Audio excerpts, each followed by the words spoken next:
आणि सागवेच्या प्रस्तावित बॉक्साईट उत्खनन प्रकल्पाविरोधात ग्रामस्थ आता आक्रमक झालेत। वार्षिक 9 लाख टन क्षमतेच्या या प्रकल्पासाठी 26 मे रोजी होणारी जनसुनावणी रद्द करण्याची मागणी संघर्ष समितीने केली आहे। पंचायत समितीनेही याला विरोध केलाय।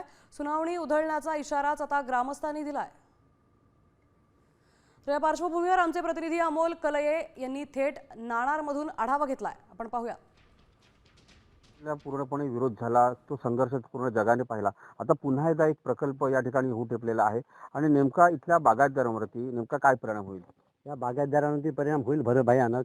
पण कसं आहे, आता हा जो सरकार हे करणार, जमीन हे करून बॉक्साईड करणार, ते बॉक्साईड फक्त एकच वेळा मिळणार, परत बॉक्साईड त्याच्यात होणार नाही। पण ही झाडं आम्ही लावली, ही वर्षानुवर्ष सूर्यचंद्राशी पण अशीच राहणार, याच्यातून आम्हाला उत्पन्न मिळतच बसणार। विरोध याच्यासाठीच होतोय की विनाशकारी सारखे प्रकल्पच कोकणात काय येतात आणि हा जर प्रकल्प म्हणजे बॉक्साईड सारखा जर प्रकल्प आला तर आमच्या जमिनीचा कस हा पूर्णपणे नष्ट होणार आहे, आमच्या बागायती नष्ट होणार आहेत। रसायन जे निर्माण होणार आहे त्या रसायनामुळे पाणी देखील विषारी होईल आणि ते देखील पिण्याला लागे राहणार नाही आणि त्यामुळे पिण्याला पाणी जर नसेल तर इथे लोक जनता जगणार कशी आहे?